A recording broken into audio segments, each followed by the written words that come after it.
TDP నాయి బ్రాహ్మణ నాయకులు వాస్తవాలు తెలుసుకుని మాట్లాడాలని అనంతపురం జిల్లా వైసీపీ నాయి బ్రాహ్మణ నాయకులు సూచించారు. ఇవాళ వైసీపీ కార్యాలయంలో వారు మీడియాతో మాట్లాడుతూ వైసీపీ నుంచి టీడీపీలోకి 100 మంది చేరినట్టు చెబుతున్నారని, అయితే వారి పేర్లు చెప్పాలని డిమాండ్ చేశారు. ఇలాంటి అవాస్తవాలతో మీరు చులకన కావద్దని సూచించారు. గతంలో చంద్రబాబు నాయి బ్రాహ్మణులకు ఏం చేశారో చెప్పే ధైర్యం ఉందా అని నిలదీశారు. గతంలో చంద్రబాబు సచివాలయం సాక్షిగా నాయి బ్రాహ్మణులను అవమానించింది నిజం కాదా అని నిలదీశారు. నాయి బ్రాహ్మణులు ఎక్కడా అవమానింపబడకుండా తలెత్తుకునేలా జీవో ఇచ్చిన నాయకుడు జగన్ అని కొనియాడారు. నాయ బ్రాహ్మణ కులానికి చెందినటువంటి మేము నాయ బ్రాహ్మణ state welfare and development corporation ద్వారా మొన్న గత 4-5 రోజుల నుంచి తెలుగుదేశం పార్టీ నాయ బ్రాహ్మణులు వైఎస్ఆర్సీపీ నుండి 100 మంది తెలుగుదేశంలో చేరినారనే విషయం పైన మొన్న ప్రెస్ మీట్ నిర్వహించడం జరిగింది. ఆ యొక్క ప్రెస్ మీట్లో మేము ప్రస్తావించిన విషయాలపైన నిన్నటి రోజున తెలుగుదేశం పార్టీకి చెందినటువంటి సాధికారిక కమిటీ వారు ఒక సమావేశాన్ని ఏర్పాటు చేసి మాట్లాడడం జరిగింది.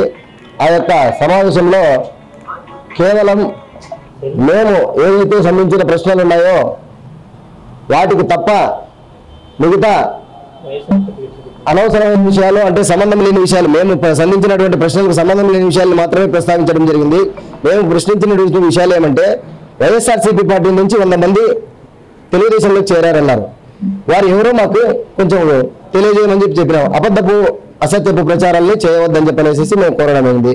దానివల్ల వాళ్ళ క్రెడిబిలిటీలో దెబ్బతింటామనే విషయాన్ని వాళ్ళు గుర్తుంచుకోవాలా. రెండో విషయాన్ని, ఆ రోజు సచివాలయం సాక్షిగా చంద్రబాబు నాయుడు గారు నాయ బ్రాహ్మణులను ఉద్దేశించి మాట్లాడిన మాటలు వాస్తవమా కాదా? నేను వాస్తవం అనే మాట నిరూపించడానికి నేను సిద్ధం. నేను అనలేదనే మాట ఏమన్నా కానీ నిరూపించడానికి మీరు సిద్ధమా?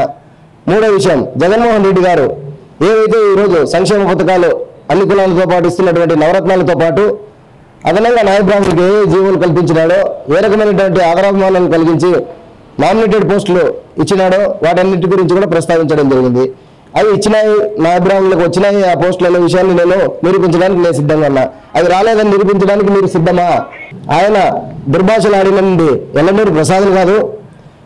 గుళ్ళల్లో ఏదైతే మన తలనీరాలు చేసేటువంటి నాయ బ్రాహ్మణ క్షౌరవృత్తిదారులు ఉంటారో వారికి సంబంధించి ఆ గుడి కాసుకోవాలి అట్లే ఉంటారు. పొద్దు నుంచి సాయంత్రం వరకు ఎవరైనా భక్తాదులు వస్తే వాళ్ళకి కడుపు నిండుతుంది, లేకపోతే నిండనే పరిస్థితి. వాళ్ళ కుటుంబాలు జీవనము దుర్భరంగా ఉన్నటువంటి పరిస్థితిలో నాయ బ్రాహ్మణ కులానికి చెందినటువంటి మన నాయకులు వెళ్ళి అప్పటి సీఎంగా ఉన్నటువంటి చంద్రబాబు గారిని కలిస్తే ఆ రోజు ఆ నాయకుల్ని చంద్రబాబు గారు ఆ దుర్భాషలాడడం జరిగింది. అంటే ఎల్లనూరు ప్రసాద్ అంటే ఒకటి, కులస్తులనే వేరే వాళ్ళంటే ఒకటి కాదు. ఎవరినన్నా మనమందరము మన వల్లన్నట్టు ఆత్మగౌరవం కలిగిన వ్యక్తిగా మనము చూడాల్సిన పరిస్థితి. ఆయన ఆ రోజు తోకలు కత్తిరిస్తానన్నాడు. సరే, కత్తిరించినా పర్వాలేదు, మేము దానికి మందు రాసుకొని మండి తోకుతా ఆయన అంటే తిరుగుతామంటే దానికి మాకు అభ్యంతరం లేదు. ఎందుకంటే నాయ బ్రాహ్మణులు ఆత్మగౌరవం కలిగినటువంటి వారు, తెలుగుదేశం పార్టీకి సంబంధించినటువంటి వాళ్ళు ఇంకా ఏమైనా కానీ చర్చించాలని చెప్పిన పరిస్థితి ఉంటే వాటన్నిటిపైన కూడా చర్చించడానికి మేము నాయ బ్రాహ్మణ state welfare and development corporation గా మేము సిద్ధంగా ఉన్నాము. రాబో 15-30 సంవత్సరాలు 25 సంవత్సరాల్లో నాయ బ్రాహ్మణులు ఇంటర్నేషనల్ స్థాయికి నైపుణ్యంలో కానీ, విద్యలో కానీ, వైద్యంలో కానీ, ఇంకో రకంగా చదువుకుల్లో కానీ అన్నింటిలో కానీ ఎదిగి చూపిస్తారు. రాబోయే నెల జగన్మోహన్ రెడ్డి గారు మార్క్ ఏదో 175 నియోజకవర్గాల్లో తెలియజేస్తారని కూడా తెలియజేస్తున్నాము.